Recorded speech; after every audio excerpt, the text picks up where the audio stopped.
కంచిపట్టు చీరల సామ్రాజ్యం, తెలుగు ప్రజల షాపింగ్ ప్రపంచం వారాహి సిల్క్స్. కూకట్పల్లిలో ఏప్రిల్ 4న గొప్ప ప్రారంభం. 5 అన్నదమ్ముల్లో విమలమ్మ గారిని బాగా ప్రేమగా చూసుకొని చెల్లెలకి ఏ లోటు లేకుండా చూసుకునే అన్న తమ్ముడు అంటే ఎవరని చెప్తారు మీరు?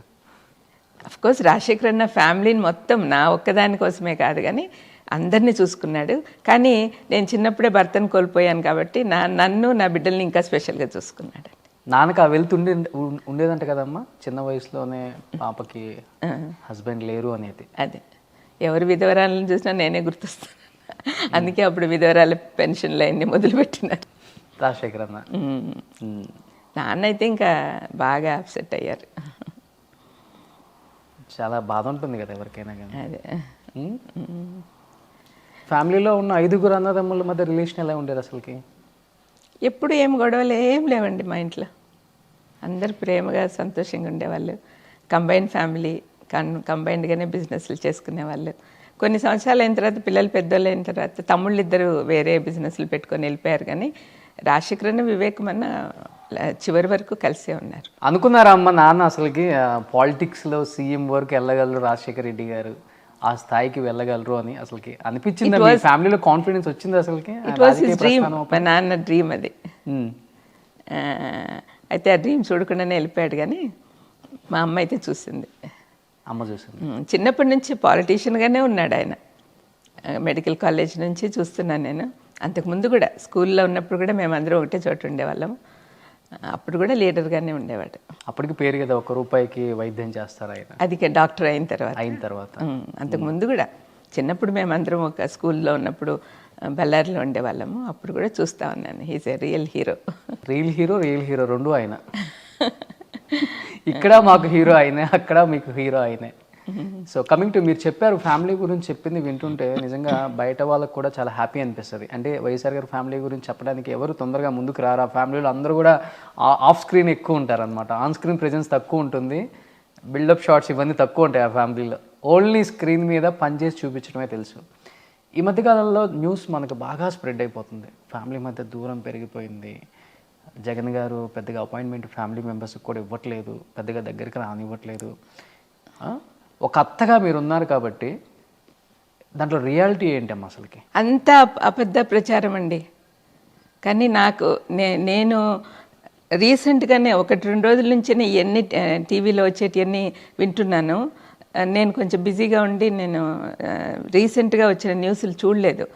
కానీ ఇంత అగాధం పెరిగిపోతుందంటే చాలా బాధగా ఉందండి నిజంగా. ఏంటి జగన్ని ఇట్లా తప్పులు పడుతున్నారు? అసలు తప్పండి అట్లా, ఆయన అట్లా తప్పులు పట్టడము. ఎప్పుడు అపాయింట్మెంట్గా కావాలంటే ఇవ్వలేదండి. యాజ్ ఎ ఫ్యామిలీ మెంబర్ ఎవరికైనా అపాయింట్మెంట్ ఇస్తాడు. నేనైతే ఎందుకు ఫ్రీక్వెంట్గా పోనంటే బిజీగా ఉంటాడు. అత్త వచ్చింది కదా అని కొన్ని గంటలన్నా స్పెండ్ చేయాల్సి వస్తుంది. ఎందుకు టైం వేస్ట్, వాళ్ళకి అసలే టైం ఉండట్లేదు అని చెప్పి నేను అట్లా దానికోసమని నేను కానీ ఫోన్లో ఎప్పుడన్నా మాట్లాడాలనుకుంటే మాట్లాడొచ్చండి. ఎవరికి అపాయింట్మెంట్ ఇవ్వలేదండి. ఏదో తప్పు చేసి ఇప్పుడు గట్టిగా ఆయన మీద అరుస్తుంటే కొంచెం బాధ వేస్తుంది కదండి. అట్లటి వాళ్ళని దూరం పెడతాడేమో మరి. అంతేగాని ఫ్యామిలీలో అట్లా ఏం లేదండి, లేదు. He's a very nice boy. ఎంత చక్కగా అందరినీ ప్రేమగా చూసుకుంటాడు. మాట్లాడడం మొదలు పెడితే ఏమేమి కావాలి మీకు అన్నట్టుగా అడుగుతాడు. అంటే అడిగేదానికి మేము ఎప్పుడు పోలేదులేండి, అందుకని మేమంటే ఇష్టం. అంటే ఏం ఆశించకుండా ఒక అబ్బాయి, మా ఇంట్లో అబ్బాయిని చూడడానికి వెళ్ళినట్టుగా వెళ్తాం మేము, పెద్దవాళ్ళం ఎవరు పోయినా కూడా. మా ఇంట్లో ఇప్పుడు భారతి జగన్ వాళ్ళిద్దరే దూరం ఉన్నారు మాకు. అవును, లోటస్ ఫండ్ అంతా వదిలిపెట్టేసి కంప్లీట్గా అదే వాళ్ళు ఏందో లోన్లీగా ఫీల్ అవుతున్నట్టుగా మాకు అనిపిస్తుంది. వాళ్ళకి అనిపించకపోయినా వాళ్ళకి ప్రజలే వాళ్ళకి సరిపోతుంది అనుకోండి. కానీ పర్సనల్గా డెఫినెట్గా దే విల్ ఫీల్ బ్యాడ్. లోన్లీగా ఫీల్ అవుతారు కదండి. వాళ్ళిద్దరు భార్య భర్తలే, పిల్లలు కూడా దగ్గర లేరు. అందుకని చాలా బాధ చేస్తుంది కొన్నిసార్లు. ఏంటి ఇవన్నీ ఇట్లా చెడ్డగా మాట్లాడుతున్నారు? మా ఫ్యామిలీలో జరగాల్సినవి కాదండి ఇవన్నీ. అసలు అవినాష్ మా ఇంట్లో పిల్లోడు, ఆ పిల్లోని గురించి అట్లా మాట్లాడుతుంటే ఎంత బాధగా ఉంటుందండి. నేను ఈ మధ్యనే అంటే ఆ సునీతతో పాత్రలో ఎంతవరకు నిజ నిజాలు ఉన్నాయి అంటే ఈ మధ్య కాలంలో ఒక 2-3 డేస్ నుంచి ఇవి ఎక్కువ జరుగుతుంది. అదే అందుకని నాకు ఆశ్చర్యం వేసింది. సునీత గారు కావచ్చు, వివేకానంద రెడ్డి గారు వైఫ్ కావచ్చు, ఆమె అల్లుడు కావచ్చు, అవినాష్ రెడ్డి గారి పాత్ర ఉంది, జగన్ గారు సపోర్ట్ చేశారా అనే అంటే బిఫోర్ చూసుకుంటే వాళ్ళ స్టేట్మెంట్లు మనకి కంప్లీట్ చేంజ్ ఉందన్నమాట. ఈ అదే నాకు బాధగా జగన్ అంటే ఉందండి. ఒక ఎందుకు ఇట్లా పిల్లలు మా జరుగుతుంది? ఫ్యామిలీకి, మా అన్న గెట్ టుగెదర్స్ ఉంటే కలుస్తాము, అసలు మా ఫ్యామిలీలో మేము చంపుకుంటామా, మా అన్న ఎందుకు చేస్తారు, మా అన్న ఎందుకు చేపిస్తారు, ఇలా మాట్లాడిన వ్యక్తులు ఈరోజు కంప్లీట్గా అవినాష్ రెడ్డి మీద ఒక యాంగిల్ తీసుకొచ్చారనమాట. నిజంగా అలాంటి వ్యక్తి అవినాష్ రెడ్డి గారు అసలుకి కాదండి, చాలా మంచి పిల్లోడు, అంటే మైల్డ్ బాయ్.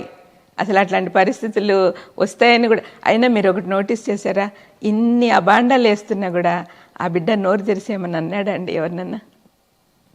ఒక్కసారి కూడా ఏమి నన్ను ఇట్లా అంటున్నారు, నేనేం చేయలేదు అని డిఫెండ్ చేసుకోవడానికి ఎక్కడన్నా ప్రయత్నం చేశాడా అసలు? లేదు. మరి దాంట్లోనే ఆయన సాత్వికంగా తెలుస్తుంది కదా.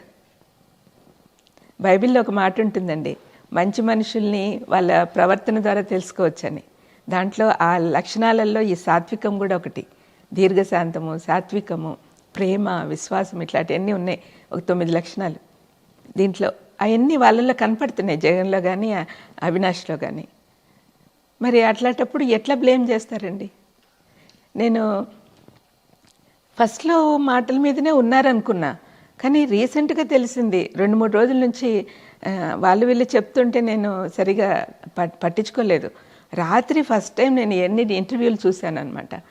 ఏంటి వాట్ ఈస్ హ్యాపెనింగ్ అంటే రాజశేఖర రెడ్డి గారు ఉన్నప్పుడు ఒక మనిషి ఒక అడిగేయాలంటే 100 సెకండ్స్ ఆలోచిస్తారు అని అంటారు. ఇప్పుడు ఆయన పోయిన తర్వాత అట్లా లేదు. ఫ్యామిలీలో ఒక అడిగేయాలంటే 1 నిమిషం కూడా ఆలోచించుకొని వేసేస్తున్నారు. అట్లా అయిపోయింది కదా బయట ఇప్పుడు. ఎక్కువ వాస్తవాలు లేవంటారు దాంట్లో కొంచెం అన్నా ఏ విషయంలో అంటారు? ఏ విషయం అయినా కానీ. అంటే అప్పుడు సలహాలు చెప్పేదానికి పెద్ద ఆయన ఉండేవాడు, ఇప్పుడు ఇష్టానుసారంగా వాళ్ళ ఓన్ డెసిషన్స్ తీసుకుంటున్నారు కదండి. బట్ ఇవన్నీ జగన్ గారు పట్టించుకోవట్లేదు కదా, ఆయన కేవలం ప్రజలే ముఖ్యమైన ముందుకెళ్తున్నారు. అంటే ఇప్పుడు అట్లని ఇంటి వాళ్ళని పట్టించుకోవట్లేదని అనేది కూడా కరెక్ట్ కాదండి. అంటే నా మీనింగ్లో ఆయనకి ఎన్ని కాంట్రవర్సీలు ఇప్పుడు ఇష్టం లేదు, ఆయనకి ప్రజలు ముఖ్యమని ఆయన ముందుకెళ్తున్నారు అంతే. అంటే బయట నుంచి వచ్చే ఎన్ని సమస్యలైనా తట్టుకోగలరు, కానీ ఎవరైనా మానవులైనప్పుడు ఇంట్లోనే సమస్యలు వస్తే కొంచెం కష్టమేనండి ఎవరికైనా భరించేది. ఒక్కడే ఉండి భార్య ఒక్కటే వీఆర్ ప్రేయింగ్ ఫర్ యూ మా అంటే ఆ పాప ఏమి మెసేజ్ పంపించింది, వీఆర్ ఏం పరిస్థితులు ఎట్లా ఉన్నా సరే ఆంటీ నేను జగను దేవుని మీద ఆధారపడి ఉన్నాం కాబట్టి మేము ధైర్యంగా ఉన్నామని చెప్పి మెసేజ్ పెట్టింది.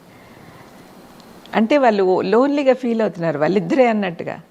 అట్లా ఉండకూడదండి. మేమందరం ఒక్క ఫ్యామిలీ.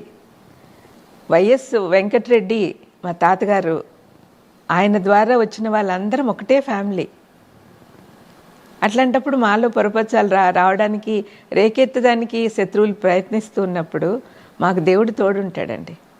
సమాధానపరచేవారు ధన్యులు అని మాకు బైబిల్ చెప్తుంది. మేము సమాధానపరచడానికే ప్రయత్నం చేస్తున్నాం. కొంతమంది ఎప్పుడైతే మనము వేరే వాళ్ళకి అవకాశం ఇస్తామో మనల్ని విచ్ఛిన్నం చేయడానికి ప్రయత్నం చేస్తారు. అది మనంతట మనమే వాళ్ళకి అవకాశం ఇచ్చినట్టు అవుతుంది.